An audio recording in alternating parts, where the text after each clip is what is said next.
It's hard to find an industry, company, organization, or even personal hobby that doesn't use or can't benefit from Excel. What started as a simple place to store data in columns and rows has become the industry standard in powerhouse computation. From ledgers to invoices to time and date operations, as well as financial calculations, knowing how to use Excel can make you a tremendously valuable asset to your team. And don't forget, Excel is not just about the number crunching. Excel can store and report on all of your text transactions, including contact sheets, inventory management, and product lists. Join me in my LinkedIn Learning course as I take you through the most common day-to-day tasks you'll encounter in business life with worksheets. Office 2021 and Office LTSC, which stands for Long-Term Servicing Channel, are the two perpetual or standalone versions of Office.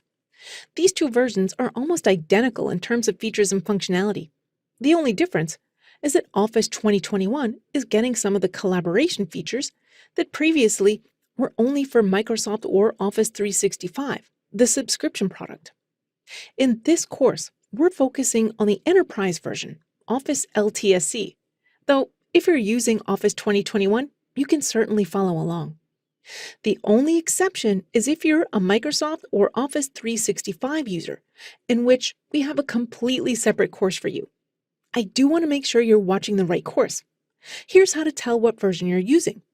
On the top left-hand side of the screen in Excel, click File, click Account all the way down at the bottom of the screen, and then in the middle of the screen, you can see what kind of version you're using. For example, this says Subscription Product, Microsoft 365 Apps for Enterprise. Therefore, I would want to be watching the Microsoft or Office 365 version of Excel course that we have. If yours says Office 2021 or Office LTSC or Long-Term Servicing Channel, then you're in the right place. To get back to Excel, click the arrow on the top left-hand side of the screen. Let's go over a quick rundown of all the elements that make up Excel. We'll start with the ribbon. The ribbon is a tabbed interface across all Microsoft products, though the tabs change depending on which product you're in. The most commonly used tasks will be in this Home tab. You can change depending on what you're looking for. However, if you can't find what you're looking for in any of these tabs, it's often quicker just to come up here to the search bar and type the task that you're trying to do. For example, merge cells. It's going to give me the best action. And in fact, here's some more actions that I can do. These are the same icons and actions that are found in the ribbon. While you're navigating the ribbon, you might also see these arrows. They are everywhere. And every time you see an arrow, you can click on it and it's going to give you some more things that you can do in that task.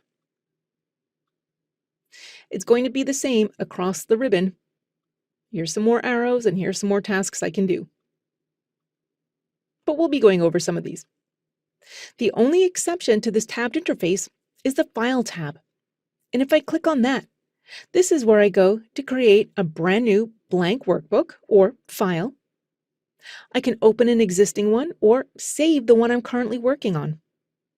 To get back to Excel, click the arrow pointing to the left all the way at the top of the screen. Let's move to the bottom of the screen.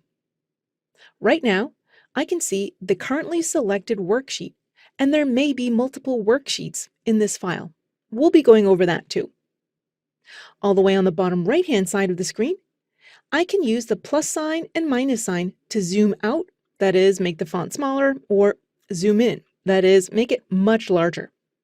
I'll be zooming in a lot so that you can see what's going on in the middle of the screen. And let's move to the middle of the screen right now. I can scroll all the way down and keep scrolling through all of these rows. At the very top, the columns are all alphabetical. The rows are all numerical. I can click inside any of these cells. We'll be going over data types, and we'll be talking about why sometimes the text aligns to the left and why sometimes it aligns to the right. You can format all of the text, and we'll be going over how to do that. You can also click on the column header to highlight the entire column, and you can click on a number to highlight an entire row. You can also hover your mouse right in between the line and make something wider or more narrow. You can also do the same thing with columns. You can make them small or really large.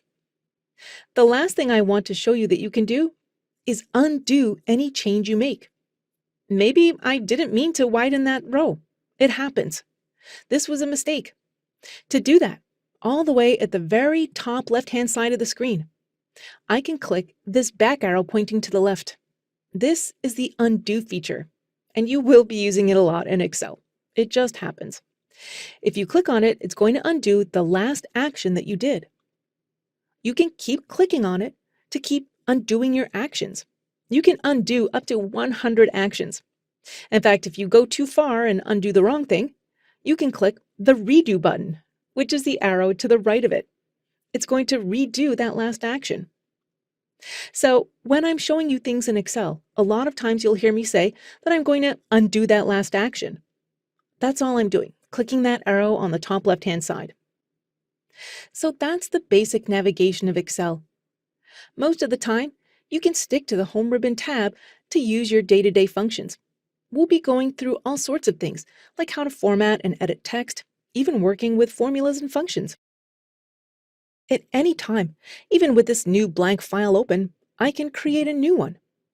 At any time, I can click File on the top left-hand side and click New Blank Workbook right here in the middle of the screen. If I don't want a new blank one, I can use a template, and I can click More Templates all the way on the right-hand side of the screen to see a list of templates that I can choose from. If I scroll down, I can browse all of these templates from Microsoft. Things like work schedules, attendance reports, inventories, invoices, and budgets, everything I can think of. And if I can't find a template, I can browse for it by clicking where it says Search for Online Templates.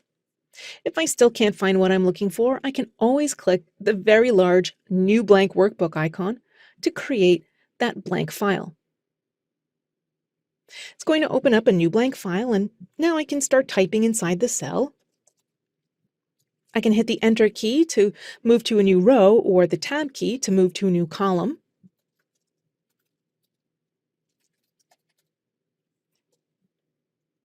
When I'm ready to save it, I'll click File one more time and Save As. If I want to save it somewhere locally on my PC, I can click Browse, and it's going to bring up the Browse dialog for the PC, and I can save it somewhere like My Documents. However, I'm currently logged into an Office 365 account. So I see I have my OneDrive account here, so I'm going to select that. I'll click a file inside OneDrive, such as Documents. And now I'll be prompted to give my file a name. I'll call this one About Us and click the Save button. It's going to save my file, and it's going to bring me back to it so I can continue working. At any time, I can open a file by going back to the File menu and clicking Open. If it's a file that I've accessed recently, it's going to be right here in the middle of the screen in the Home tab. I can click on it and start working on it. If it's something that I access all the time, I can click the push pin icon, and it's going to pin it to the top of the list. So now, whenever I'm looking for a file, I can just go to the Pinned tab and find it and double-click on it. It's going to open it back up, and I can start working on it. I've created a new blank file, and I want to talk a little bit more about the structure of an Excel file and then start entering some text. The first thing I'm going to do is zoom in just so you can see what I'm doing a little bit more clearly, and I'll do that by clicking the plus sign all the way on the bottom right-hand side of the screen. I'll click it a few times to zoom in. Now, you're hearing me call this an Excel file, and usually that's what you'll call it. But it is important to note that the technical term of what this really is an Excel workbook. It's a workbook made up of sheets, that is, worksheets. Right now, this is sheet 1, all the way down at the bottom of the screen. I can input my data here, and I can add multiple sheets. I'll click New Sheet, and all of a sudden we have a completely separate worksheet within this workbook, that is, the Excel file. I can reference these sheets differently. I can put formulas on one that references a cell on a different sheet. I can use them all interchangeably, and we'll be going over that in detail. But you did need to know that this is a workbook. I probably will go back to calling it a file, however, because like I said, that's what you're going to be calling it most of the time. The two terms can be used interchangeably, but officially, it is a workbook. All right, so now that we have our file open, let's start populating it with some basic text and fill out some columns and rows. I'm going to be putting in some sales data for our products for our fictional company, Red 30 Tech. To get started, I could put my cursor in any cell by clicking directly on it. Right now, I'm in column F, row 8, so this is cell F8. And if I'm ever lost and don't know where I am, all the way on the top left-hand side of the screen in the name box, I can see that this is indeed cell F8. For now, I'm going to put my cursor in cell A2 and start typing. I'll hit the Enter key to move the cursor to the next row, and now I can continue typing.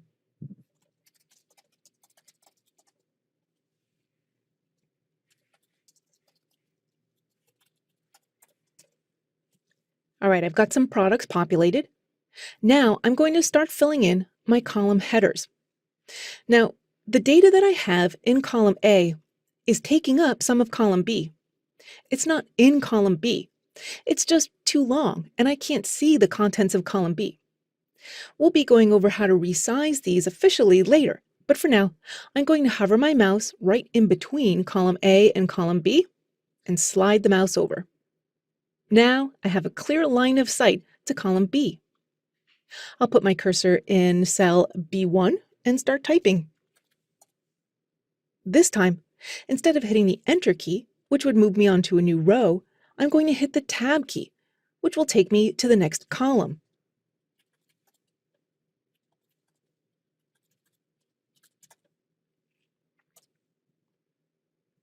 And now I've got some data. And the last thing I could do is put in a title if I wanted to. Okay, now we're ready to populate this with our sales data. And up next, I'm going to show you how to format this text for readability. There are no rules when it comes to formatting the way an Excel spreadsheet is going to look. It depends on what type of data it is, who it's for, how much time you have to invest in formatting it. There's so many reasons. Let's take this specific sheet for example. This one is pretty basic. It's got some columns of data and a border at the top, just so that you can see these column headers a little bit more clearly. We can go to this one, and this one's looking a little more complex. This one's an actual financial balance sheet, but you'll see that you can have extensive formatting. The text is different, there's different colors, borders, there's even an image in here. Spreadsheets can go all the way to the end. You may have to scroll to read them. There's so many different types. I'm going to open up the last sheet that I was working on. This is in your exercise files. We can format this so it's a little bit easier to read. For example, these years are actual column headers. We want to make those stand out a little bit more. Now I can always click directly into one cell, and from the Home tab, I can change anything. I can make it bold-faced, I can change the font, I can change the size of it, I can even change the fill color of the cell itself. If I wanted to, I can highlight all of these cells and change them all at once. I'll click the down arrow next to colors and I'll choose a background color. And now these are a little bit hard to read, so I can even change the font color. That stands out a little bit more. We can do the same thing with the rows. In fact, if I wanted to select this entire row's worth of data and change it, I can click once on the entire column header to select it. Now I can make these bold-faced. Now this unit sold, this is the title of the entire spreadsheet. We might want to make this stand out even more. If I make the font bigger, just in this one cell, I do want to show you that this is what's going to happen to the rest of the cells. It's going to make those bigger too, and there's nothing that you can do about that.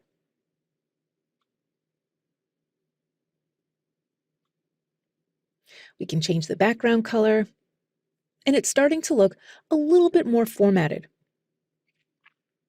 Now I made this font a little bit bigger, and these cells aren't exactly centered, and we can change that. I'm going to highlight all of these cells and click Center. It's going to center align them in the cell, and in fact, I can even middle align them so it's centered between the top and bottom of the cell itself. Now that looks much nicer. You can edit text or values in a cell directly.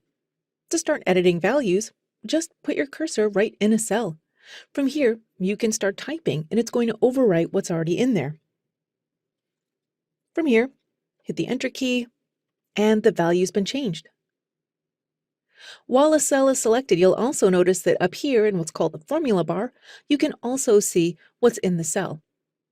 I can click right there, and when I see the blinking cursor, I can also edit that value right from here. I can come into any cell and just overwrite what's there at any time. The last way I might want to edit a cell is to double-click in the cell. For example, let's take a look at this word receiver, which I've spelt wrong. I can double-click right after the E. It's going to place the insertion point right there, and I can fix my error. In fact, let's move all of these years up by 1. Even though there's already data in here, I can still come in and start typing and hit the Tab key and continue to type just as if they were empty.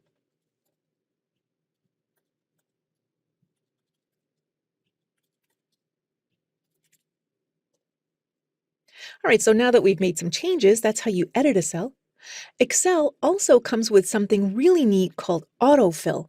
This is a quick way to do data entry. Autofill allows you to quickly populate the same value in multiple cells in a row, and it can even do series, such as counting every other number, counting by fives, dates, etc. Let's take a look.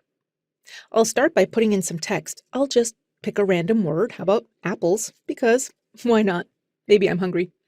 And if I hold my cursor at the very bottom right-hand side of the cell, the icon changes to a plus sign.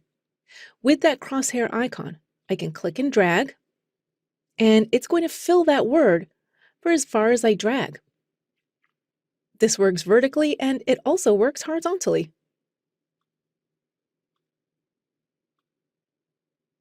I can drag it out as far as I want to. So it works for text.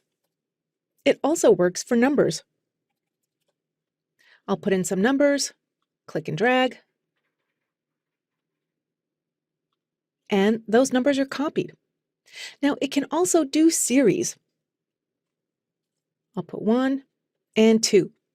To do a series, you need to highlight both cells. On the bottom cell, click the crosshair and repeat the process. It's going to start counting down. You can do it with every other number, counting by fives. As long as you've selected both cells, it's worth playing around to see if Excel can figure out what you're trying to do in that series. It can even do dates. I'm going to delete the values in this cell by clicking and dragging and hitting the delete key on my keyboard. I'm going to type Jan. Now, if I spread these out, it's going to fill in those months. In fact, I could keep going, and it's going to continue the series. And I don't have to use the abbreviations either. I can type the whole word.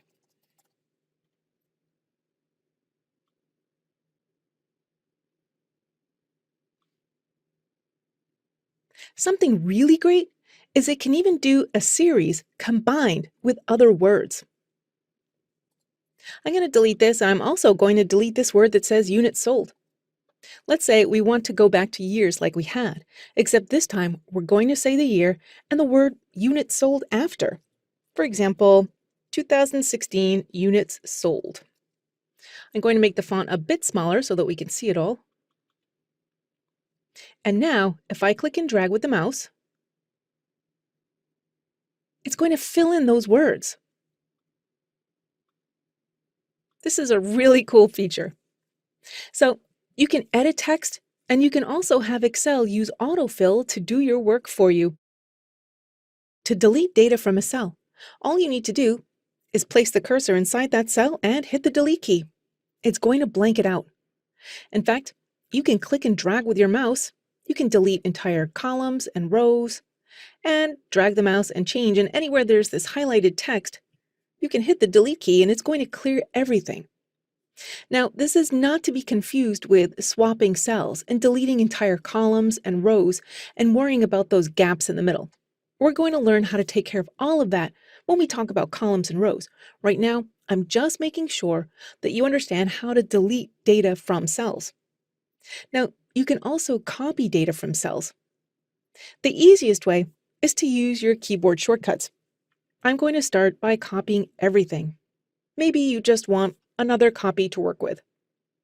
So I'll click and drag to select all my text, and I'm going to hit Control or Command if you're on a Mac, C to copy. And then I'll place my cursor below and hit Control or Command V to paste. And now I have an entirely new copy of all that data. It even copied all those formulas. I'll undo that. Something else that you can do is drag data. Sometimes it's a lot easier and faster. I'll select all my text, and if I slowly move my cursor to the right edge of all the selected text, you may be able to see here that the cursor changes to a crosshair.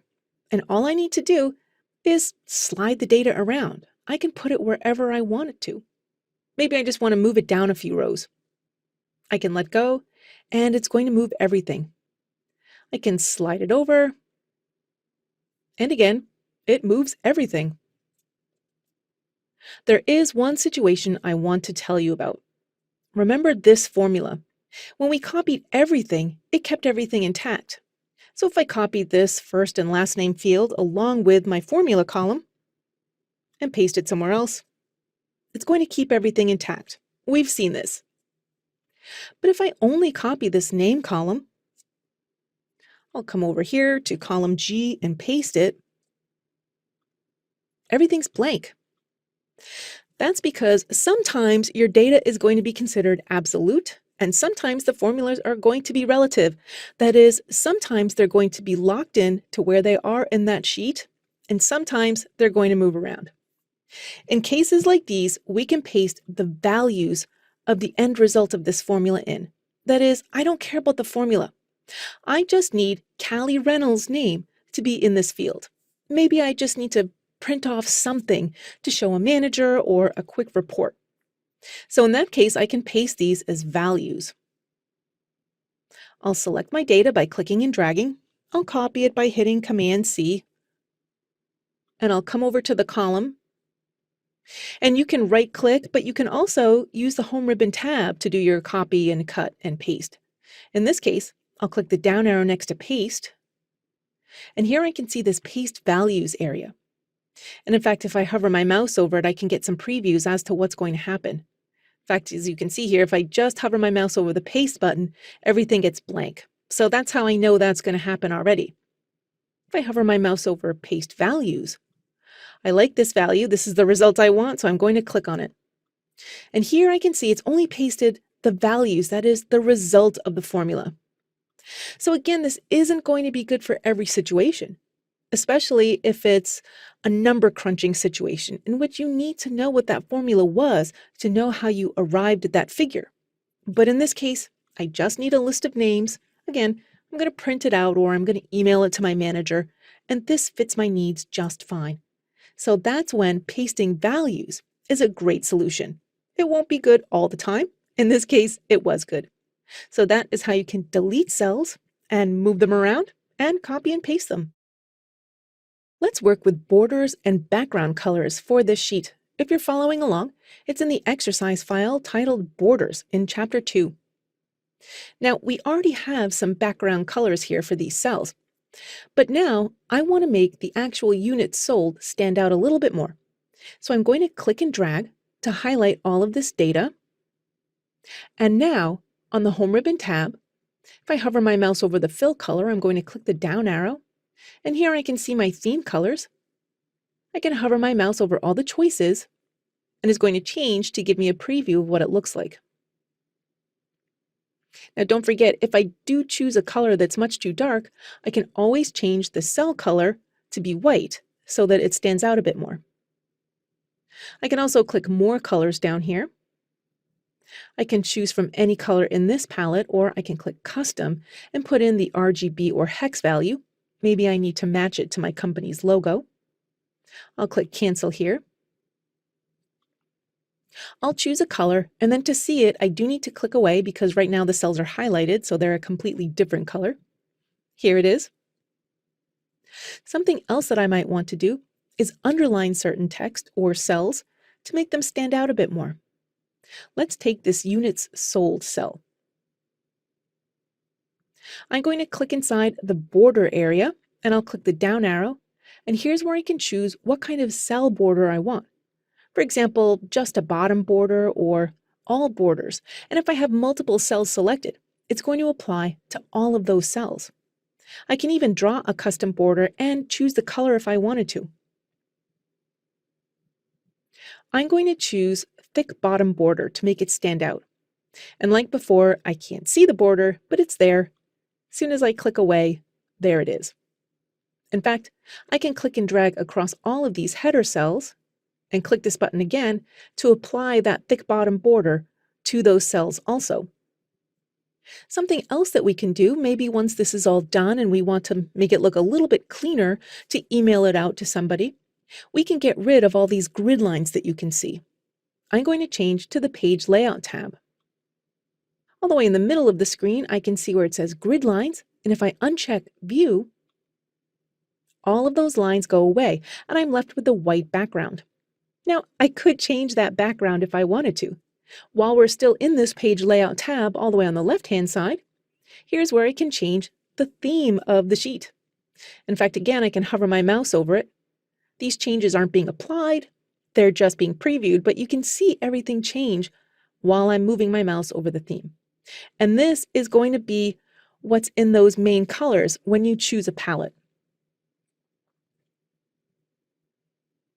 So right now in this color theme, we're used to seeing these basic office themes, but these are where you can choose other palettes. The last thing I might want to do if I'm sending this out is maybe brand or watermark this with my company's logo. Now I'm going to change to the Insert Ribbon tab. There's a lot of things we can insert here, such as charts and maps and pivot tables, and we'll be talking about those. But right now I'm interested in just a picture. And I can click Pictures and choose to insert a picture from this device, which is going to allow me to browse my computer. That's where my logo is. Here's my Assets folder, and I'll choose my Red 30 logo and click Insert. It's going to dump it in just as it is. And like across all Office products, to resize it, I can click on any of the dots in the corner and drag it inwards or outwards to make it bigger or smaller, and I can also drag it anywhere I want on this sheet. I'll just put it in a spot that I think makes it look nice and out of the way, and there's a finished sheet. If I do want to put those grid lines back, don't forget we got there by changing to the Page Layout tab. Here's where it says Grid Lines in the middle of the page, and I can click View, and it's going to put those grid lines back. It has no bearing on my image. As you can see, the grid lines aren't over the image, they're under the image, so they're not going to get in the way there. But now it looks a lot more polished with those borders and shading. I have a slightly different file than I used to. Right now I have units sold across the top of the sheet. What I'd like to do, however, is put this unit sold right in the center so it looks a little tidier. However, if I click on the cell and click the center button, it's only going to align it to cell A1, not the whole row. What I can do in this case is merge these cells. I'm going to click and drag and highlight cell A through F. I want it to line up with the rest of the data. Now on the Home Ribbon tab, I can click Merge and Center. It's going to combine everything and look very tidy. Now, A through F is acting as one cell. In fact, I can even change the border and shading, and it will do it to the entire cell. If at any time I decide I don't want this anymore, I can either click the button again to toggle it or use the down arrow and choose Unmerge Cells. It's going to put everything right back the way it was so that they're all unique and individual cells. At any time, I can always do it again by clicking and dragging and clicking Merge and Center. You can search for data in an Excel file, and you can also change data. Let's take a look at this file. This one has two sheets: sales revenue that contains some products, product numbers, and prices, and also an inventory tab that contains similar columns, except it also contains some inventory numbers. If I want to search for an actual product number, I can select this entire column by clicking right on the column letter. From here, in the Home Ribbon tab, I'll click Find and Select all the way on the top right-hand side of the screen. From here, I'll choose Find. In the Find What, I can put in what I'm looking for. For example, maybe I'm looking for a specific model number. I can either click Find All if there's more than one, or Find Next to take me to the next instance of that occurring. Here it is. I can select the row, and I can see the product number and all the details that I was looking for. I don't have to just search a column. I can search the entire sheet or the entire workbook. Let's say I want to find all the ebooks that's in this product category. I'll go back to Find and Select, and I'll choose Find. This time, I'll type ebooks. I'll click Options because there's some more things that you can search on. If case matching is important, sometimes it makes a difference between finding things and not finding things, you can place a check mark here. You can also place a check mark to match the entire cell contents. You'll see here in this first column that it's called ebooks. But if I wanted to, I could just search for ebook, and without that checked, it would also return those values. And finally, do I want it to search within the sheet? Because remember, this tab is called a worksheet. Or if I click the pull down, I can have it search the entire workbook. That is, it will search all the sheets that are in this workbook. I'll click Find Next, and it's going to take me to the next occurrence of that phrase, starting from where my cursor was. Now you'll notice, if you remember, my cursor was around here somewhere in the middle of the column. So there was all these ebooks up here. It didn't find those. Once it gets to the end of the search, it will come around again. So I'm not completely going to miss those, but it is important to have your cursor where you want it to start from if you want to look right from the beginning of the file. Now, something else that's really useful with Find and Select is changing values. Sometimes you can take a spreadsheet and save it as something new and just change a few values. For example, maybe everything that was $36.99 is increasing by $10 to $46.99. You can replace text. In this case, our ebooks category is changing to be e-books. So we can change everything all at once. I'll click Find and Select, and this time instead of Find, I'm going to choose Replace. eBooks is already in there because that was the last search I did, and I'm going to replace it with e-books. I do want it to search for the entire workbook because eBooks is in both tabs here. I'm going to choose Replace All. It's telling me that it made 37 replacements. I'll click OK. I'll close out of this dialog box, and now let's take a look. Here's my replace text. I can scroll through, and everything should be changed. Let's check the other tab. It's the same thing. It replaced everything. If eBooks occurred in this column also, it would be changed. Anywhere that it had that original search phrase, it's going to replace it. let's talk about data types in Excel and why they're important. This is a great example because it contains all sorts of data types. There's text, there's numbers, there's dates. Excel does a really good job at figuring out what data type to use when you're entering data into a cell. For example, if I type a word, I'll use my trusty word apples and I hit the tab key. It's left formatted. This is telling me that it's just treating it as a text string. But watch what happens when I put in a number. I'll hit the enter key and the text stays to the right. That's how Excel knows that it's a number or a value field. And by that, I mean a date, an integer, a time, a currency, any sort of value that's not a straight text field. And the reason it's important is because it's going to decide what kind of formula or function you can do on that cell. For example, if I move over to the Formulas ribbon tab, there's financial functions that you can do. There's functions that you can do on text, for example, to transform text directly in a cell. You can do calculations based on date and time cells, but it needs to know what is what. Let's take a look at these date cells. You can enter dates in different ways. For example, I can type this.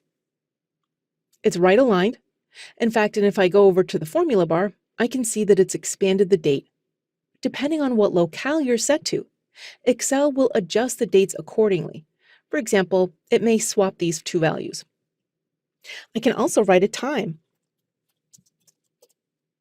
Again, it's right aligned, and if I go over to the formula bar, I can see that it is, in fact, a time. You can choose and format the type of data cell that you want. I'm going to click and drag and highlight this field, which is clearly currency. If I go back to the Home ribbon tab, right there in the middle of the tab, I can format the data type and set it. It's set to general right now, but I can click this button and set it to currency. In fact, I can even choose what type of currency I want, though it will default to whatever locale I use. In fact, I can click the drop-down and choose currency or accounting. Here's currency, and accounting is much more formal and standard. I can even format the way it looks. For example, I can decrease or increase the amount of decimals used. I can set all of these cell formats. I can do it per cell, I can do it per column or row, whatever is going to work for me to do the type of calculations that I need. For example, this cell is reporting the days since the gift card was issued. It's a simple formula that's calculating today's date and subtracting it from the value in this cell when the gift card was issued.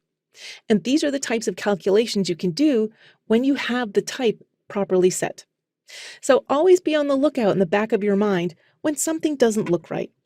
For example, I just put in a time, however, it's left aligned.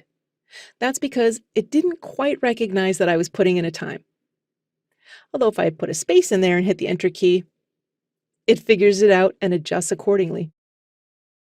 This Excel workbook has 6 sheets.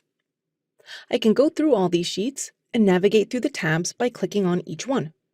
The currently selected sheet will always be bold-faced and highlighted in white. There's a few things that we can do with sheets. The first thing you might want to do is add a new one.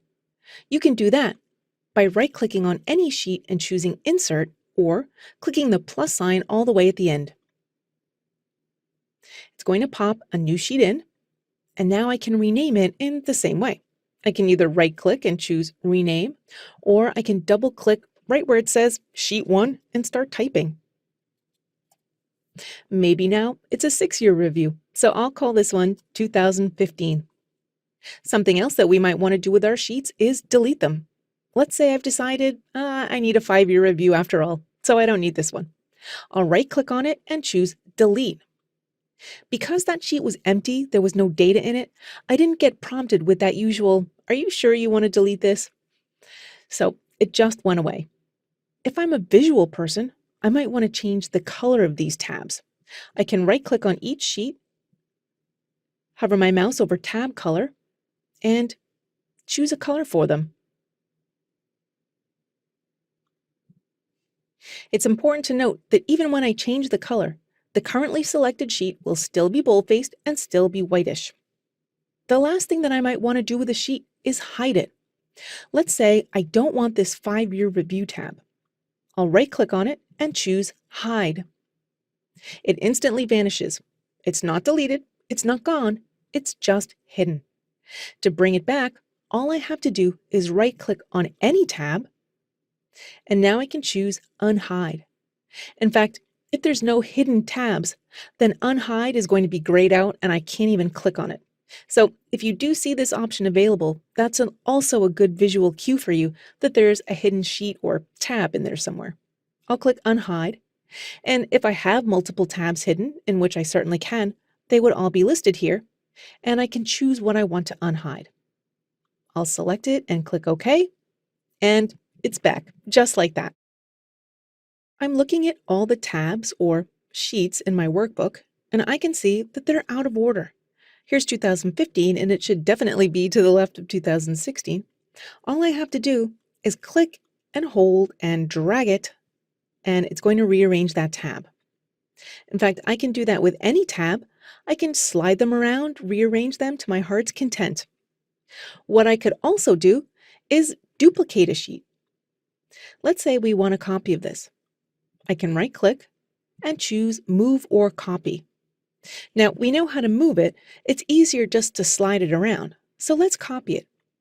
It's important to note that I can even copy it to a completely new blank workbook. It doesn't even have to be this one. But it defaults to keeping it into the same workbook. It assumes that you want to copy it over to the same workbook. And here it's asking me where I want to put it. I can put it before a certain sheet or move to the end if I just want a new one right at the very last tab. I'll place a check mark next to Create a Copy. I'll click OK. And here's my identical copy of this tab. I can give it a new name by double-clicking on it. I'll call it 2021 and hit Enter, and now I could put in some new values. Let's say you want to make a change to every sheet all at once. I can group these sheets. What I can do is select the first sheet, hold down the Shift key, and select the last sheet. I can see that they're now all the same color. It looks like they're all selected. And if I go to the very top of the screen, I can see the word Group next to the title. That's a good visual cue for me that these sheets are grouped. Now, any change that I make is going to affect every sheet. I can change anything. I can even change all the data. For example, in this data type, I might want to add some decimal places. If I do that and now I navigate through the rest of my balance sheet, I can see that that change has taken into effect for everything. Something else that I might want to do is change the way text looks. I can click and drag and highlight these columns. I'll italicize them. Again, every single tab has that new formatting. I can insert rows, I can delete rows. Whatever I do, it's going to do it to all of them. When I'm all done, the easiest way to ungroup is to right-click on any tab and select Ungroup Sheets.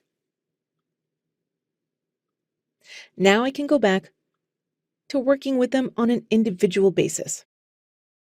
Let's practice resizing rows and columns, and in no time, it's going to feel like second nature to you. It's what you'll spend a lot of time doing, honestly, and it's something that we all tend to do right when we first open an Excel file, because you just need to sort of adjust it so that it makes sense to you. For example, let's take this column C here. I can see that a lot of these words are cut off. So it's common practice if you open up an Excel file to resize a column. And the quickest way to resize a column is to hover your mouse right in the line in between the column and click and drag with your mouse. You can make it wider or smaller. So what I could do here is just slide it around manually and feel it out and get it to a place where it looks comfortable to read. That's one way to resize a column. Another way to resize a column is to auto-fit it. That is, make it the smallest possible width so that you can still read all of the text in the column. The entire column is going to be as wide as the longest value in any of the cells in that column. To auto-fit a column, you can double-click right in between instead of clicking and dragging. Instantly, the column becomes nice and snug, but you can still read everything. Sometimes you'll open up an Excel file and you'll notice a lot of pound symbols in one column. That's what happens when there's a number and it's too small to fit the column. What I can do now is auto-fit this column by double-clicking. And here I can read the extensions. Now you might want to auto-fit all of the columns all at once. You can do that by clicking in the column header and dragging to select all of the columns. And now you can choose any column and double-click to auto-fit it. It's going to auto-fit all of them. You can also resize them all at once this way. Just pick any column, click and drag, and it's going to set every column to that exact same width. Working with rows is the exact same way. If I want this header row to be a little bit wider, I can hover my mouse in between row 1 and 2 and click and drag to make it wider again or more narrow. I'll make it a little bit wider. Now, something interesting about rows is that here you'll notice that the text is almost a little bit hard to read because it's aligned to the bottom of the cell. So what I could do is click the row number to highlight the entire row and come up here and format it to make it a little bit easier to read. For example, I might middle align it in the cell or center it also.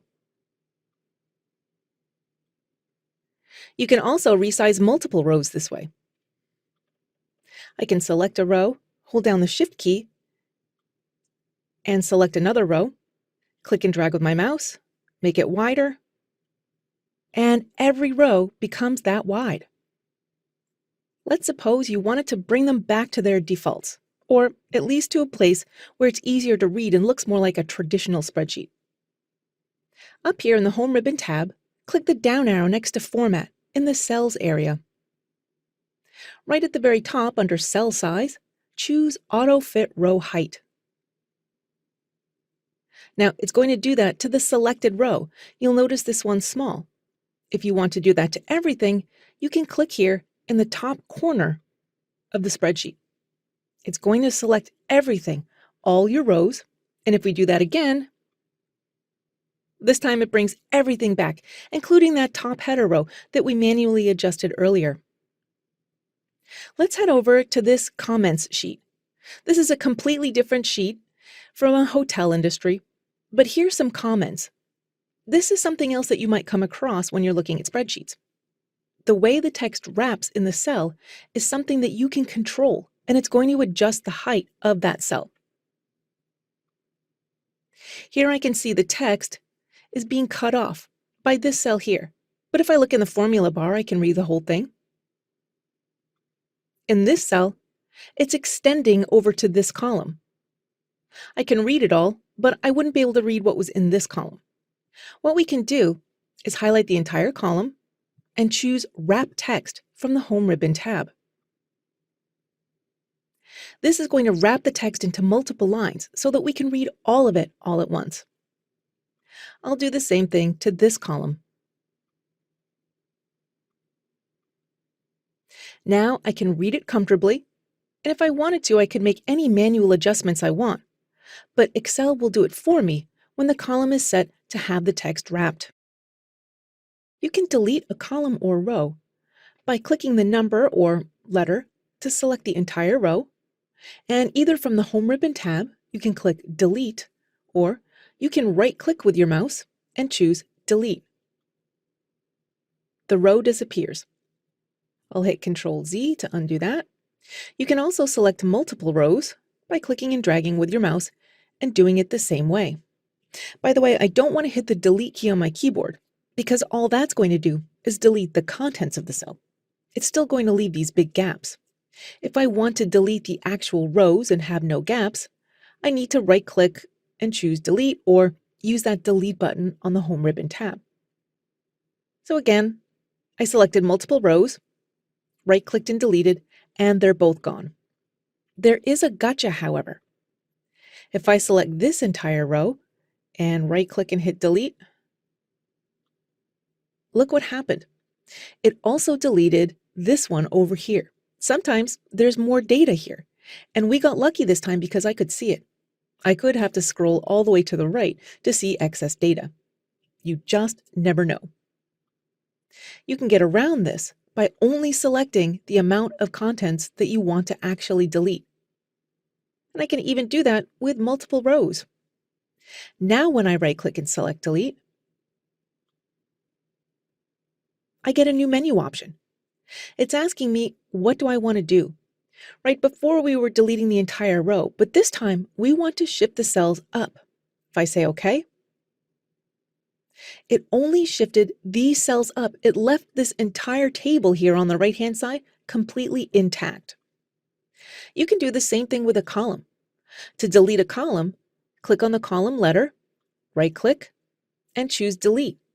Again, if I hit the Delete key on my keyboard, it's just going to leave me with a blank column, and that's not what we want. So as you can see, sometimes you need to be careful. I chose that one on purpose because there was a formula in here, and now I've messed it up and the formula doesn't work. I'll undo that, and if we delete this one, it gives me no problem. Now maybe I don't want to see this phone number, or I don't want somebody else to be able to see everybody else's phone numbers. I can hide this column. I'll right-click and choose Hide, just like we could with worksheet tabs. It's not gone, it's not deleted, it's just hidden. Now it's very hard to see, but I do have a visual cue that there's a hidden column in here because there's two lines in between columns B and column D. If I want to get that column back, I can put my mouse right in between those two columns and double-click. It's going to bring that column back. If I have multiple hidden columns, I'll right-click this one and choose Hide. And maybe I want to hide their address also. I'll right-click and hide, though they certainly don't have to be right next to each other. If I want to bring back all of them, I can select everything by clicking right in the top leftmost corner of the spreadsheet. From there, all I have to do is double-click in between any column, and it's going to bring them all back. Just as commonly as you'll be deleting rows and columns, you'll also be inserting them in Excel. And it works much the same way. The first thing you might want to do is insert a row above this one. So I'll select the entire row, and I can either click Insert from the Home ribbon tab, or I can right-click and choose Insert. The new blank row will be inserted directly above where the cursor was. I'll undo that. Now also, just like deleting, if I wanted to, I could only select a certain amount of cells in the row. For example, we can insert a row, but keep this table intact over here on the right. I'll select my data, right-click, and choose Insert. And just like when we deleted, I'm prompted with what I want to do. In this case, I'll shift the cells down, and it's going to insert a new row above where my cursor was. It's the same with columns. I'll right-click a column, choose Insert, and that column gets introduced to the left of the column that I had selected. There's one more thing that's really neat, and you can do this with deletions too. You can insert multiple rows or columns at the same time. For example, let's say I need 2 new rows of data. I'll select 2 rows by clicking and dragging, right-click, and choose Insert. And that's what I get, 2 new rows of data. This also works for deletions if you wanted to delete 2 rows at the same time. In addition, I can select all of this data here. I've got 4 rows, but I haven't selected the entire row.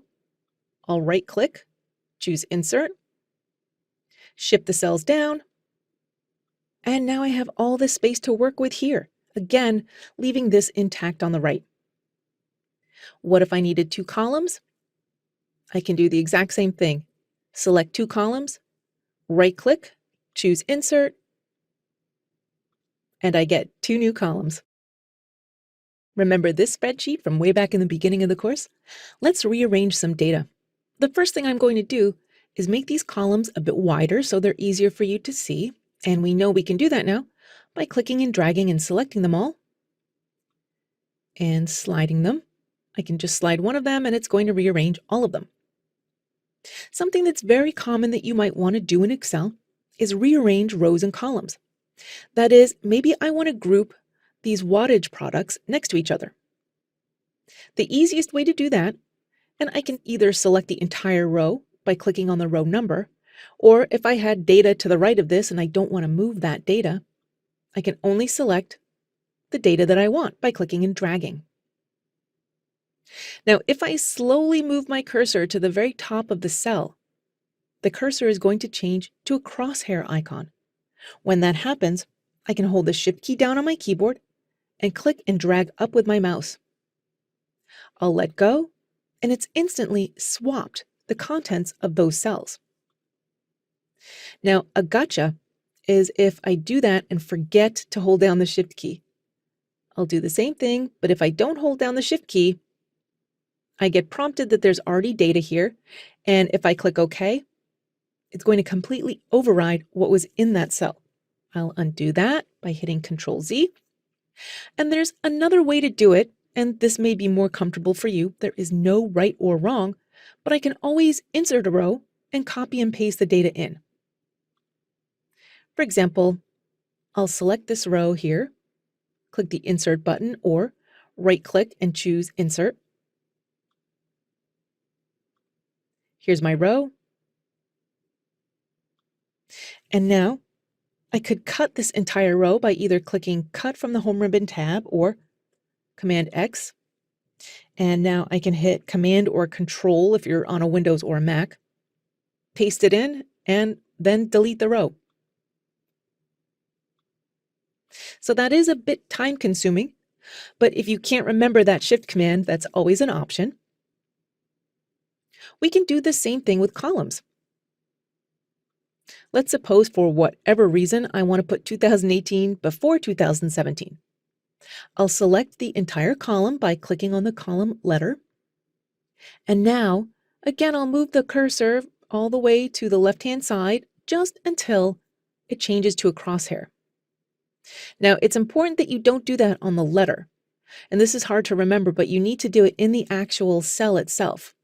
I'll hold the Shift key down, drag, let go, and it's swapped the contents of those columns. So that's how you can move and rearrange rows and columns easily by either dragging with your mouse or using the Cut, Insert, and Paste method. When you're working with a long Excel file that takes a lot of scrolling, either downwards or over a bit, it can be helpful to lock in either the first or top header row of data so that you can see what you're looking at. It's called freezing panes, and you can do it in Excel. Change to the View tab, click Freeze Panes, and something that we could do is freeze the first column. What it's going to do is freeze column A, and now I can scroll through all of this data. I don't have to forget what category I'm looking at if I'm looking at a long list of monetary figures. To unfreeze it, come back here into Freeze Panes, which again is in the View tab, and click Unfreeze Panes. It's going to remove that line, and now everything scrolls as usual. Something else you can do in Freeze Panes is freeze just the top row. Many times, though not in this sheet in particular, the first row is all column headers, things like first name, last name, dollar amounts, anything. If you're scrolling through a long list, you may forget what those values are. But if you freeze the top row, you'll still be able to see them while you're scrolling. Let's take a sheet like this, which has a lengthy header file. It's more than a few rows. But what I can do is place the cursor, and it has to be on the left side on the edge here where I want the columns to freeze. I can go back to Freeze Panes. And this time I'll select this top option, Freeze Panes. This is based on my selection. Now when I scroll, it's going to keep that whole header file intact. That's 5 rows worth of data. And again, I can come back into freeze panes, and now it says unfreeze panes. So now it will scroll as normal. Something else that you can do with Excel is split the view, and you can split it either vertically or horizontally. Let's suppose I want to look at this data, and if I scroll a little bit lower, I want to look at this data side by side. I can do that by splitting the view. Splitting the view works similarly to marking the column, in which it has to be on the left side, that is the edge of the screen. I'll place my cursor on the cell that I want to split, and I'll choose Split, which is right next to the Freeze Panes option. Now it's hard to see this line here, but what I do see on the right-hand side is now there's two scroll bars. The screen is split, and I can see this data, and if I scroll up, I can see this data, and I can look at them both at the same time, even though they were far away from each other on the sheet. In fact, if I wanted to, I can hover my mouse over this line and even it out a little bit more, just so I can get things all set up. You can see here on the right, the scroll bar is perfectly split in half. To unsplit them, just click that split button again and it puts your sheet back to normal. I can also do this with a column. This time I'll click this entire column and choose split again. And now I have these horizontal bars. It's the same data, it's just showing it to me in two different panes so that I can see them at the same time. Maybe I want to see February near November. And again, I can click Split again, which is from the View ribbon tab, and it puts everything back the way it was. You can create your own formula to perform Excel calculations. You can also use a built-in Excel function. To get started creating formulas, place your cursor in the cell, and you always start with an equal sign. This tells Excel that you're building a formula. You can reference a different cell by either clicking on it with your mouse. Here I can see that it's highlighted and cell A3 is in blue because it was calculated programmatically. I can always type my equal sign and just put in the cell itself, for example, A3. Excel will automatically highlight it, which is a great visual cue for me to know that I've got the right cell. I can hit the Enter key, and there's my calculation. It doesn't matter if it's a number or if it's text. For example, I'll put in my word apples, and now I'll put in the value of cell B1. It even knows it's text. Remember, it's left aligned like text, whereas before it was right aligned. We can do calculations. I'll put in my equal sign. I'm looking for cell A1 minus cell A2. I'll hit the Enter key, and there's my value. And I can also use a built-in Excel function. Now this one's a little different because I need the name of the function, and then what's inside of it is always in between an open and closed set of parentheses. We still start with our equal sign. We always start with that. And now I'm going to use the function sum. So I type that in, and as soon as I put in my open parentheses, Excel is going to open up some helper text. It's telling me what parameters that function needs. For example, it needs all the numbers separated by commas. What I'm going to do is click and drag to select all the numbers that I want to calculate. This is one way I could do it.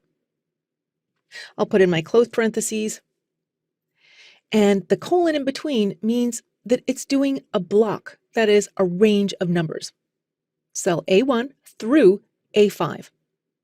I'll hit the Enter key, and there's my sum. If I wanted to do an entire column, I could just click column A. I'll click the whole heading, and this one also looks a little bit different. As you can see, it's an A with a colon and another A. That means the entire column. I'll put in my closed parentheses, hit Enter, and there's my value. And I can always put in different numbers. For example, I can just sum cell A1 and A2. So I'll put in A1, that's my first number, and cell A2 is my second one. I don't need to know what they are. I only need to know where they are. I'll hit enter, and there's my sum. If we head over to the Formulas tab, here's Excel's built-in function library. For example, we can look at all these text functions. We don't need to do functions on just numbers. We can absolutely do them based on text strings. If I hover my mouse over every one, it's going to tell me what it does. I can do calculations on dates, times, money, currency, everything. There's an extensive library. The most commonly used ones, however, are over here on the right-hand side in the Home tab, and I'm going to be going over those next. Excel has a feature called AutoSum, and it's so useful. It's on the Home ribbon tab. We spend so much time doing data entry, of course we'd want to see the value of the data that we're putting in. So we can do that easily with AutoSum. Let's take this. During January, these are all the units sold for my products. If I want to find out the total amount of products that were sold during January, I can place the cursor here at the bottom of all my data and click the AutoSum button on the top right-hand side of the Home ribbon tab. It's going to put in the formula. In fact, here I can see that it's just done my work for me. It's put in a sum function, and it's summing cell B2 through B6. I'll hit the Enter key, and there's my total. A nice thing about AutoSum, and I'll delete this, is that I can sum everything all at once. I'm going to click and drag with my mouse and select the bottom of all of these columns. If I click the AutoSum button, it's instantly going to populate with that data. In fact, if I click inside each cell, I can look in the formula bar and see what it's calculating. In March, it's doing column D. In February, it's summing column C, and so on. The really neat thing about AutoSum is that it's not just for summing. If I click the down arrow next to AutoSum, I can find the average, the highest value, even the lowest value in the series. For example, let's find out the highest number of units sold during January. I could also do that for the lowest. It also works going vertically. Let's go to the end and do a different tally. This time I want to see the total amount of units sold per product. So I'll select it this way and click AutoSum again. This time I get a completely new set of sums because it's summing across. And again, I can do the same thing. I can find the averages, the highest value, or the lowest value. I can also copy formulas if I've worked hard to create one myself. I'm going to type in my sum formula manually, equals sum, and I'll click and drag to select these cells, and I'll close out my parentheses and hit the Enter key. Here's my value, but remember Autofill? When we hover the mouse over the bottom right-hand side of a cell, it's going to change to a crosshair icon, and when that happens, I can click and drag all the way across. What that's going to do is copy the formula all the way across. As you can see, if I click on each cell, I see all the different sums. As a matter of fact, I can double-click inside a cell, and it's going to show me the exact formula. So I can either look at it in the formula bar up here, or I can double-click on it. But either way, it's helping me copy that formula. And I can also do it downwards too, just like I could with AutoSum. So that's how you can copy formulas, and you can use AutoSum to figure out sums, averages, highs and lows very quickly right from the Home ribbon tab. You may have heard of a function called XLOOKUP. We're going to build an XLOOKUP formula right now. XLOOKUP enables you to retrieve values based on a lookup value in the same row. So in this example, we're going to look up a specific state in column E and retrieve the status of that state from column F. So right here in cell I1, here's a state, and we're going to type the status of that state, and it's going to return it right in cell I2. Now, I know I feel like I'm bringing out something really complex, XLOOKUP, after we've only done a few sum formulas in AutoSum. But the first point is that XLOOKUP is really powerful, and you'll be glad you know how to use it. 2, it's definitely not as confusing as it may first seem. I thought it was very confusing and a little intimidating, and I'm going to try to convince you that it's not, and you'll see. And third, it's also just a great way for me to show you how to figure out how other functions work. For example, once we start building this, Excel makes it really easy for you to figure out what kind of variables it's looking for. I'm going to show you what I mean right now. My cursor is in the cell. I'm going to type my equal sign so that Excel knows we're creating a formula. And now I'll just dive right in and type XLOOKUP. I'll put in an open parentheses because that's how we start these functions. And this is what happens. The help file pops up, and the boldface item is currently what it's expecting me to put in there. So right now it wants the lookup value. We're going to look up the contents of cell I1. So I'm going to put that in, and I separate the parameters with a comma. And as expected, it's now moved to the second parameter. Now it wants the lookup array. That is, what column are we looking up that value from? And I can just click right on the column header of column E because we're looking up the state. I'll put in another comma, and again, the next parameter is bold-faced. And now it wants to know what type of data to return. Once it finds a state, I want it to return the status. So I want it to return that from column F. And now it's asking us what to do if it can't find anything. I can put in a nice friendly error message. I need to put quotes around it because it's just a regular text string. I'll type not found. And now I need to know if it's going to search for an exact match. This is an optional parameter, but in this case, I'll put in 0. I want an exact match. And now I need to know how to search this column. The default is just fine. It's going to search from top to bottom, that is first to last. I'll put in a comma, and that's it. We've hit the end. So I can actually get rid of this comma and instead put in my closed parentheses. I'll hit enter, and let's see what happens. It worked. It looked up the status of Alabama, and sure enough, that status is active. Here's the great thing about using these formulas and functions. They can change on the fly. Let's put something else in. I'll put in Colorado, and the second I hit the enter key, it's going to recalculate. Colorado is in fact inactive. Now remember, we put in that status message if it wasn't found, so let's try it. I'm going to put in apples, which is not a state and should not be in this list. Sure enough, it's popping up with not found, which is a nice friendly error message. So that's how you can use XLOOKUP, and it's also a great example of how you can use these other functions. For example, if I go to the Formulas ribbon tab and I hold my mouse over a function, here's these boldface parameters. It's telling me how to use it. This is the exact same thing that's going to pop up while I'm inputting it. Sometimes you may find that you think you're going to need to write a formula to do something, but as it turns out, Excel already has the capabilities to do that built in, kind of like AutoSum. But this time I'm going to show you an example that has to do with text, not numbers.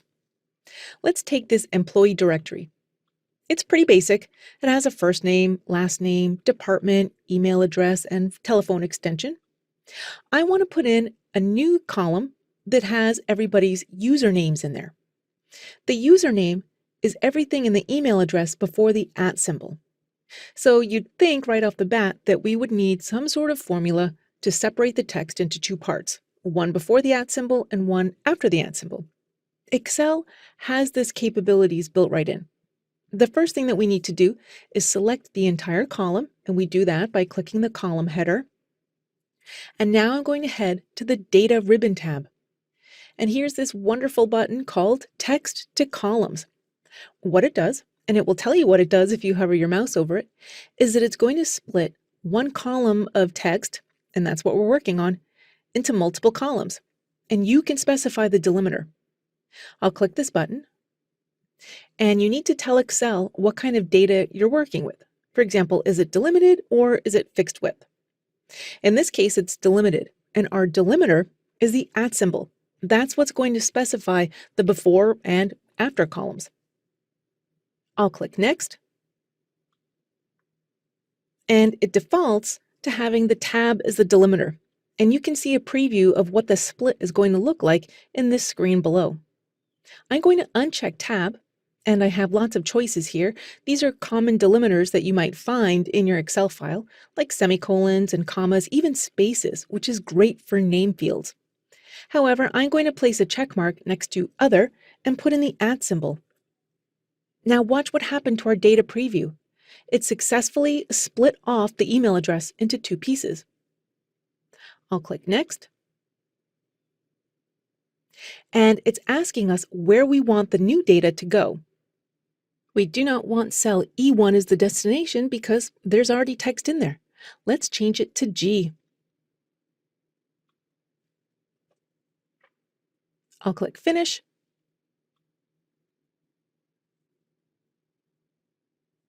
And it started in column G, just like we asked it to.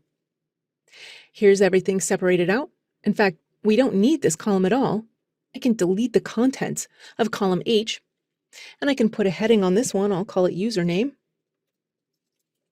Can make it bold-faced to match. And here's my lovely username field. And the nice thing about this is that nothing is a formula. It's all straight text.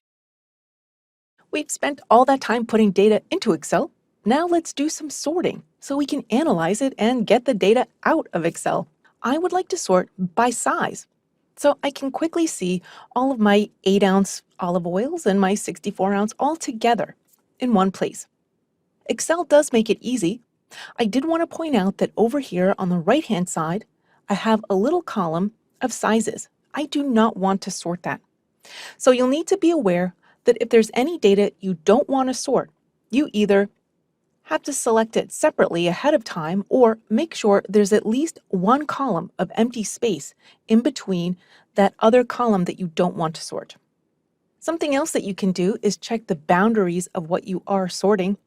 Excel is smart enough to know that any adjacent columns will also be included in that sort. So when I sort by size, it's automatically going to rearrange all of the other columns and keep everything all together in their respective rows. If you ever want to make sure, just hit Control-A on your keyboard. That's going to select all of the data. But you can also hit Control plus the period key. And as I keep hitting this, it's going to move around to every boundary. You'll see the top left boundary, here's the top right boundary. And if I do it again, it's going to take me to the bottom, just to make sure it's sorting exactly what I want it to. Now I will click anywhere in this column that we want to sort by, and on the Home ribbon tab, I'll click Sort and Filter. I would like to sort this smallest to largest. Excel is smart enough to realize that this is numerical. And instantly it sorts. It keeps everything else together, so all of my columns and rows match up.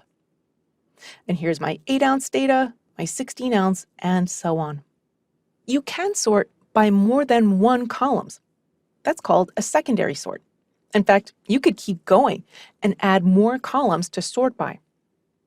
Let's take a look at this worksheet, which contains an employee directory. I like to sort this by department, and then I like to put a secondary sort on it to sort it by extension.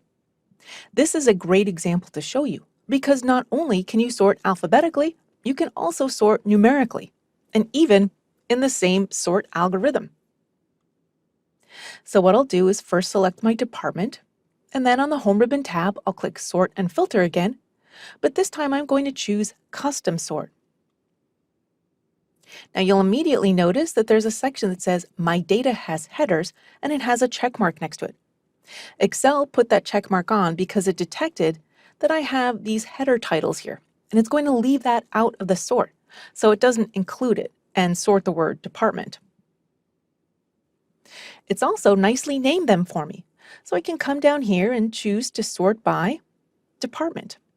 you'll see all of the column headers are in here. I do want to sort on cell values, although if I change the cell color or the font color, I can even sort on those.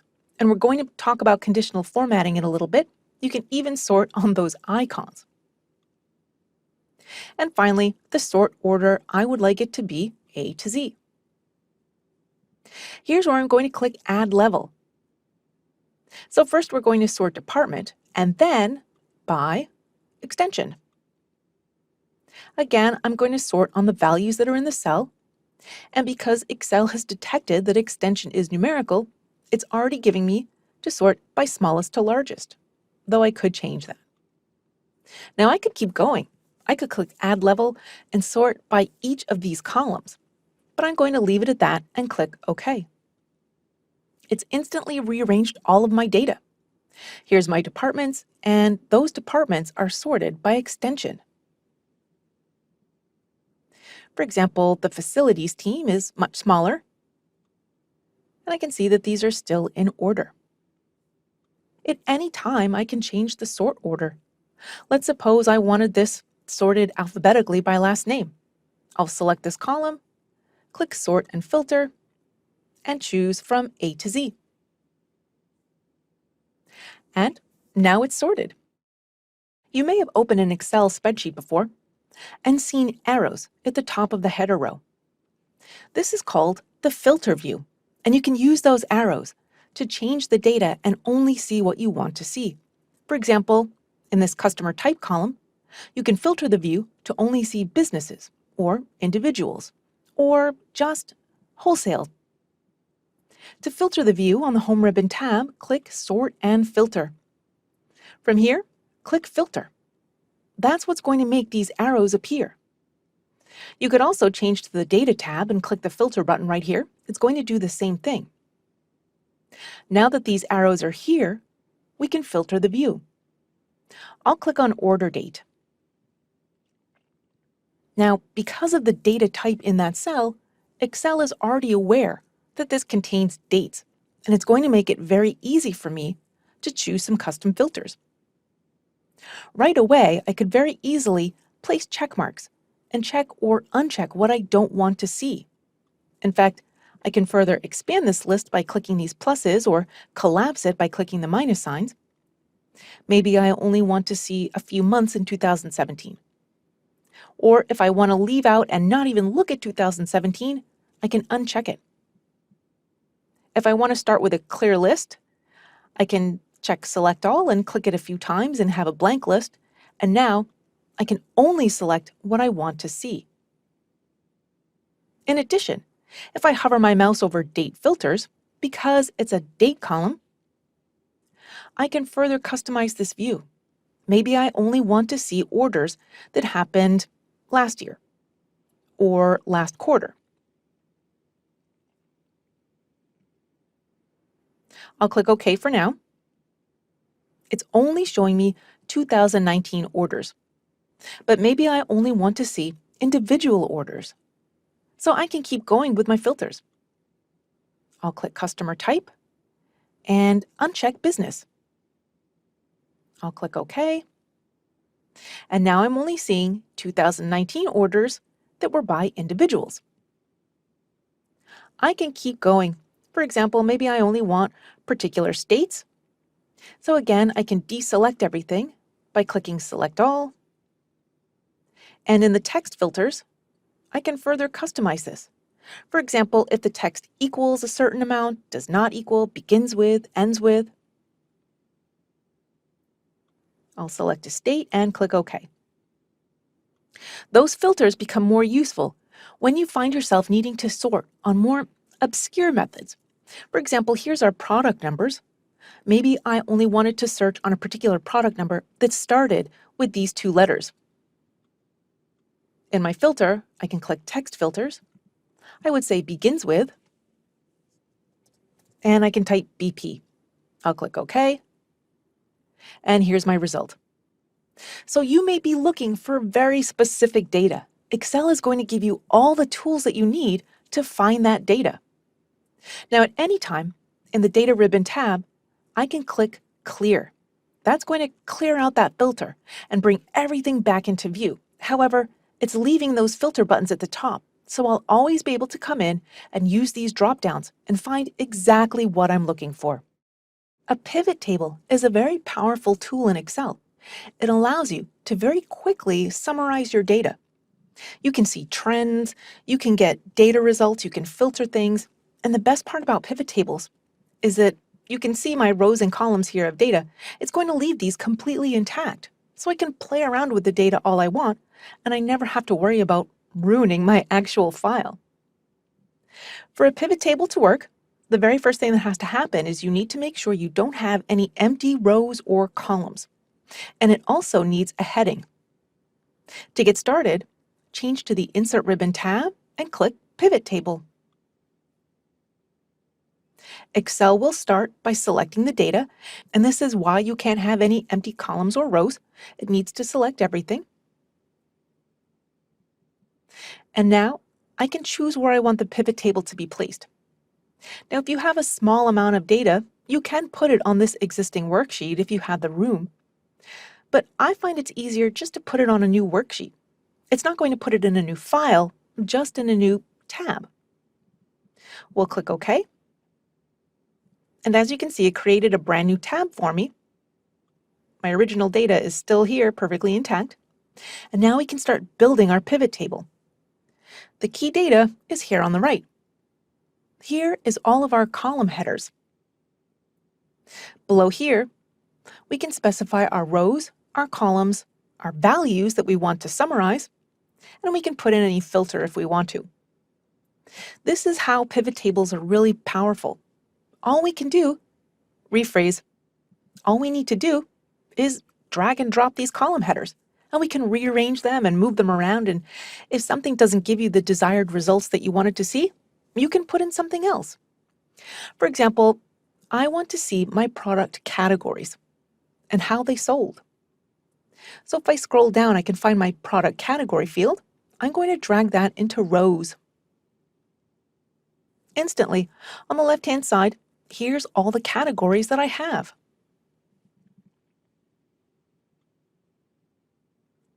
Next, I want to see the quantity of units that I sold of each one.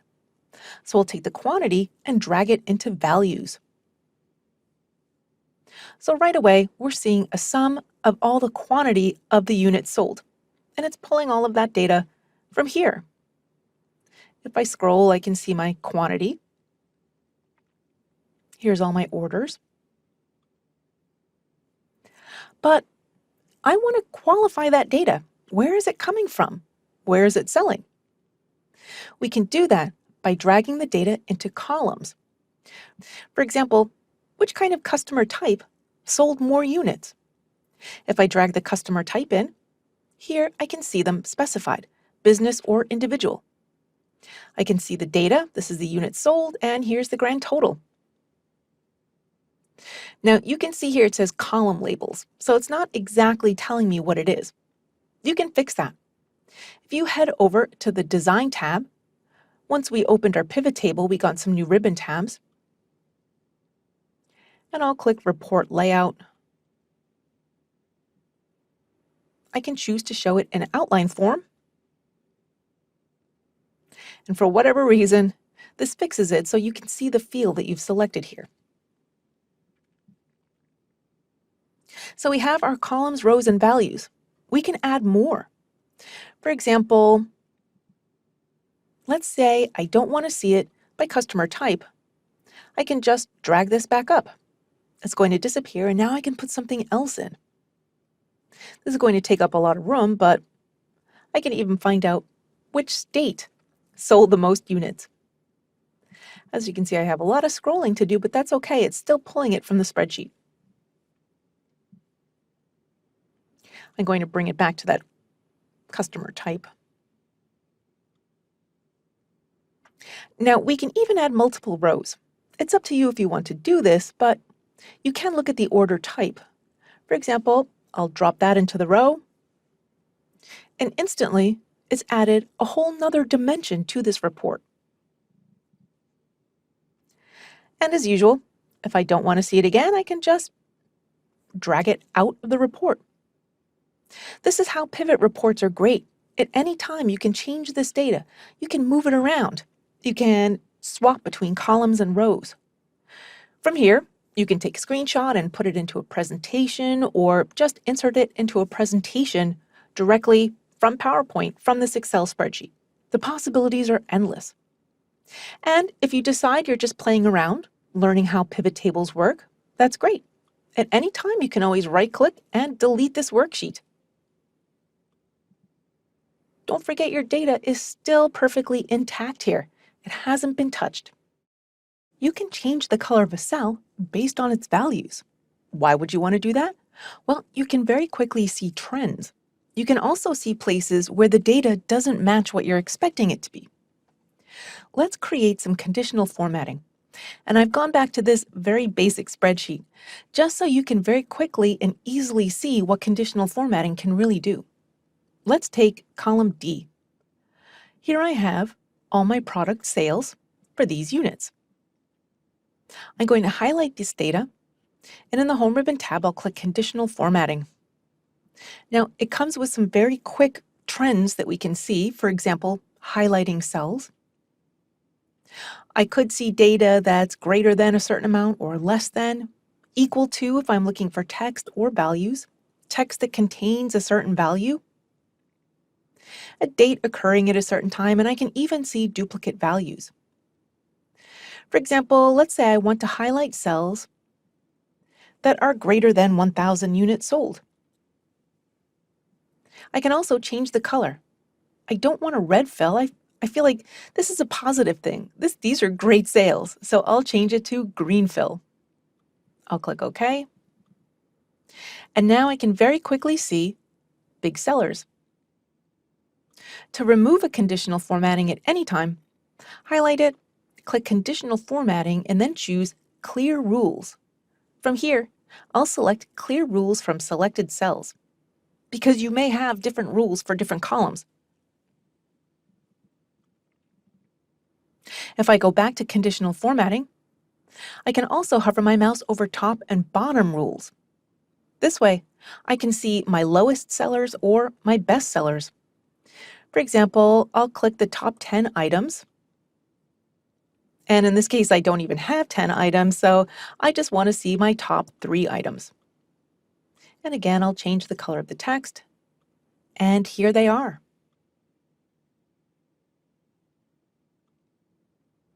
I can see other things, for example, the top 10%, and I can change that percentage rate, even the bottom percent. I can do a lot more than that. I can see data bars with gradient fills, color scales of values. This is great for temperature ranges. I can even see icon sets. I can set my own indicators for dangerous values. I can see trend arrows.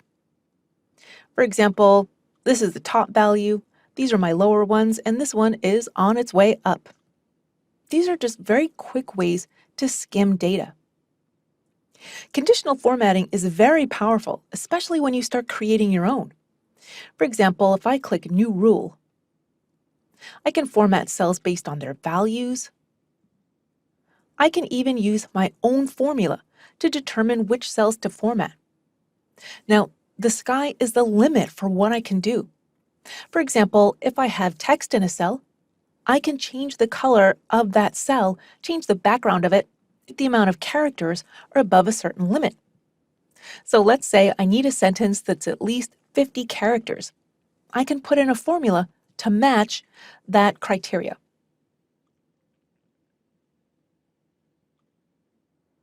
So check out conditional formatting. It's a great way to quickly skim a column of data and see trends or places that need your attention. Let's create some charts to go along with this data so that we can visually see how that data is represented. To get started, click and drag and highlight the data that you want represented by a chart. Be sure to leave off any totals, as that can wreak some havoc in your data. Once it's selected, you have a few options. You can change to the Insert Ribbon tab, and right in the middle, you can hover your mouse over a particular type of chart if you know exactly what you're looking for. However, With the data selected, as Excel realizes that it can become a chart, there's a button called Quick Analysis that pops up on the bottom right-hand side. If I click this button, here's where I can see where I can enter totals, tables, and charts. I'll click on Charts, and if I hover my mouse over the data, I can see what it's going to look like. I'll click on it, and instantly I get a clustered column chart. Now this chart works just like an image, meaning I can drag it around anywhere on my spreadsheet. I can make it larger or smaller by clicking and dragging the corners. I can make it bigger. So right away, I can move it around. But there's a lot of other interactions I can do with this chart. To the right of the chart, I can click the plus sign to add or remove elements, like legends and trend lines and axis titles. I can click the paintbrush to set a style and color scheme for the chart, and I can also use filters to edit data points. At any time when I select the chart, two new ribbon tabs appear. The first one is Chart Design, and you can click on Chart Styles in the middle to see different ways that your data is represented. This is just changing it visually. It's not changing the data in any way, shape, or form. It's just making it look different. You can also change the colors of your chart.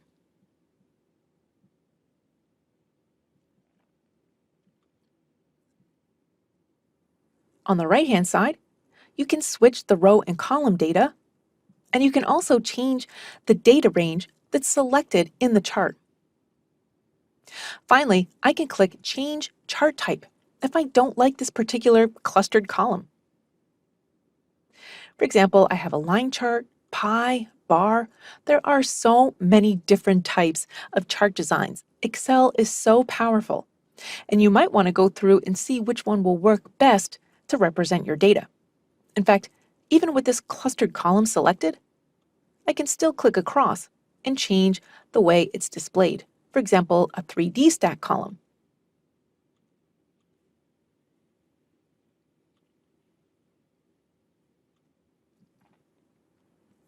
Let's go to a different chart. This one has percentages in it, so I think this would be great as a pie chart. I'll select the data, click the button again, select Charts, and this time I'll select Pie Chart. Again, I can move this around anywhere. I can resize it and change the way it looks. If I change the chart styles, it instantly gives me lots of choices. And many of these are PowerPoint ready to be brought right into a presentation. These look great.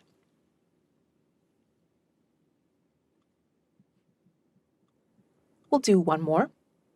I'll select the data, put in a chart. I'll click More Charts because this one I think would be great as a line chart. It's going to show me some recommended charts, but I can change that.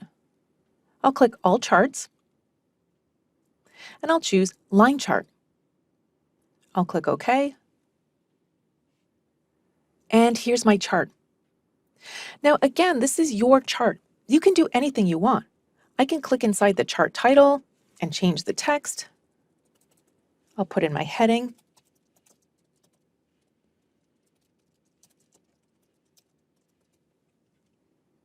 I can change the legend.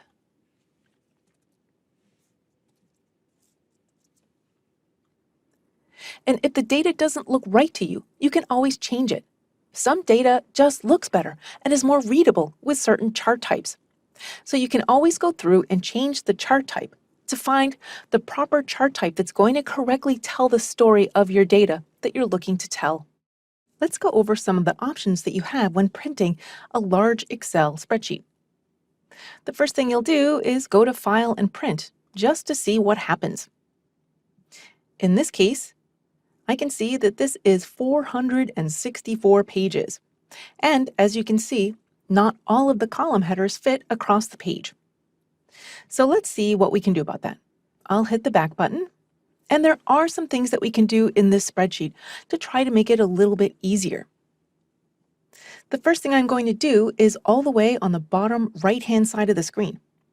To the left of the slider bar, I'm going to click Page Break Preview. I'll zoom in a bit so that you can see what's going on here. This is showing me how Excel has decided to print all of the pages. Here you can see a watermarked page 1, and to the right of that, page 117, and then page 233. So what's going on is that Excel is first printing all of these rows. Right, here's page 2. If I scroll down, here's page 3. And it clearly has 116 pages of that, because now it's going to move on to the next columns. It's going to print those, and then finally it's going to print these. Now that doesn't help anybody. But in this view, you can manipulate these page breaks to see what you're going to get before you print them. Now, if I had data all the way on the right-hand side that I didn't want, I can click and drag on that data and exclude it from the print view. It's shaded, meaning it's not going to print. I'll undo that because it's this middle row that I don't want to print.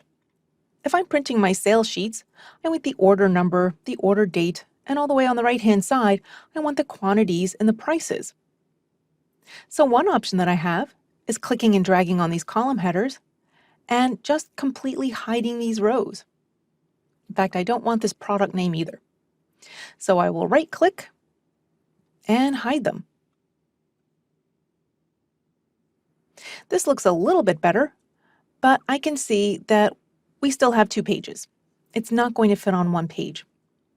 But I might be able to make it fit on one page. Here's my page break.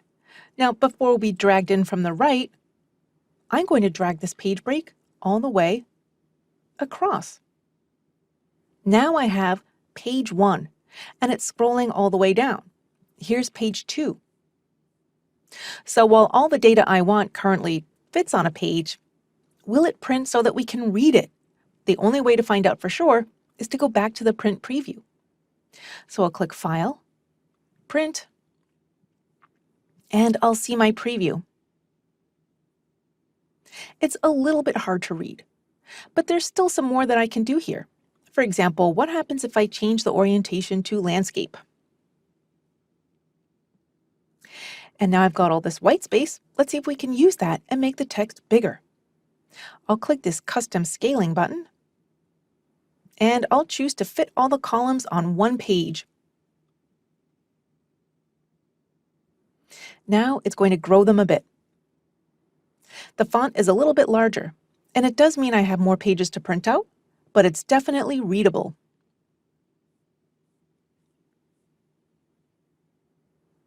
So that's one way that you can get your printouts to work just the way you want them to. Another way, and I'll go back to the regular view, and we do that by clicking Normal down here on the bottom right-hand side of the screen. I still have my columns hidden.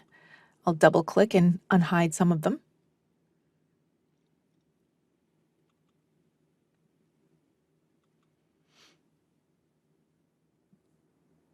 We can also select data and only print what we've selected. For example, if I only want columns A through D to print, I can click File, Print,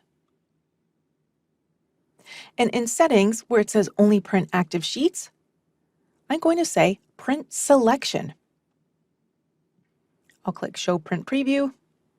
It's got to think about it, and it's only going to show me those columns that I have selected. Now, in addition to these options, you can always change to the Page Layout tab. Here, there's a whole icon bar of things that you can do to make this print exactly how you want it. You can set the margins, the page orientation, the size, even the print area of what you want. You can choose to print grid lines and headings. It's completely up to you. When you're all done, the easiest way to find out what it's going to look like is to always go to File and Print. You can see what it will look like in this print preview screen, and when you're done, click Print when you're ready to go. You can share Excel files with other users so that they can edit it also. Now, there is no exercise file for this video because a prerequisite to share a file is that it has to be saved on OneDrive first. And this one is, and you can tell by the autosave icon.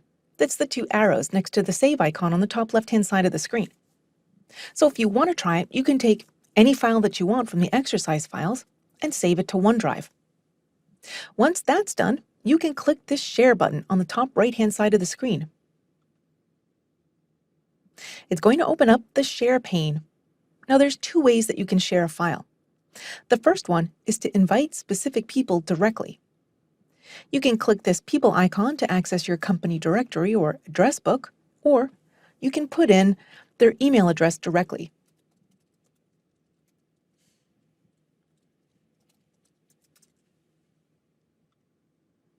Once you've done that, you can choose whether they can edit the file or just view the file, that is, not make any changes. You can also include a message.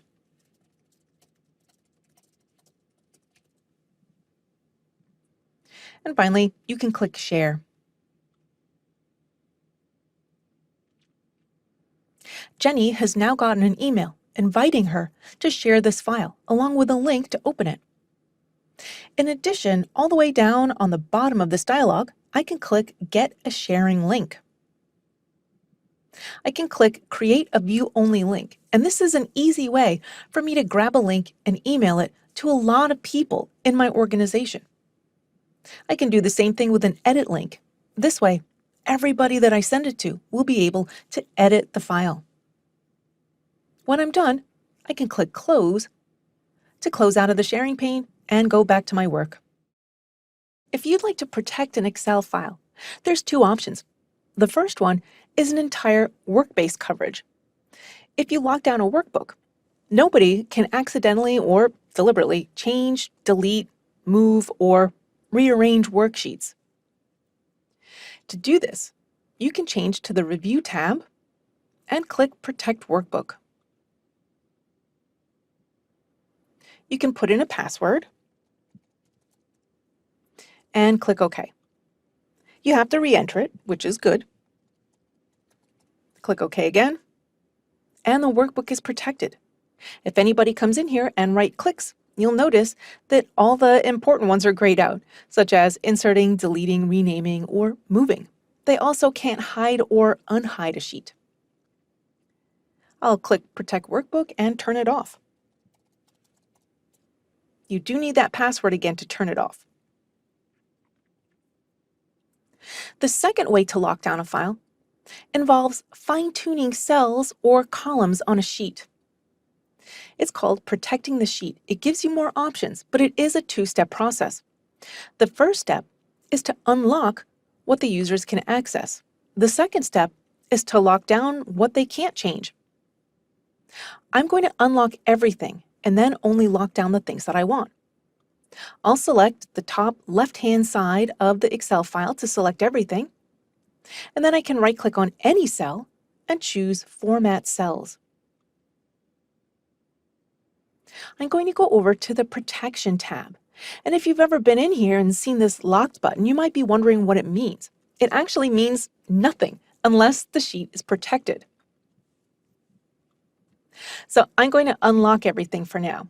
I'll click OK. And now I'm going to decide what I don't want people to change. I don't want anybody to be able to edit the email field. So I'm going to lock all the cells in this column. So I'll right-click, choose Format Cells. In the Protection tab, I'll click Locked. I'll click OK again. And now that column will be locked from editing. Something else that I might want to do is protect this home phone field. I don't want anybody to be able to see that field because it's the home phone numbers of my employees. This could also be a salary field or a credit card field or something else. So I'm going to right-click and hide this entire column. With those two actions done, now we'll protect the sheet. I'll click Protect Sheet, and I'll put in the same password.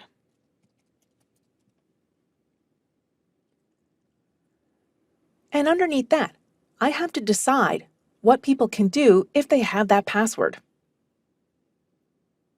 You can scroll through this list and see what people need to do. I'll click OK. I'll put the password in again.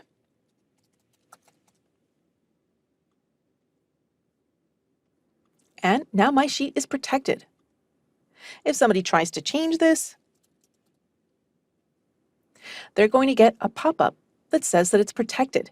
To make the change, unprotect it, and you'll need that password. I'll click OK. A user will also know that there's a hidden column. For example, it's very easy to tell that column E is missing and therefore hidden. However, you can't unhide it without the password. To unprotect it, you can come back to that Review tab, click Unprotect Sheet, and put the password in.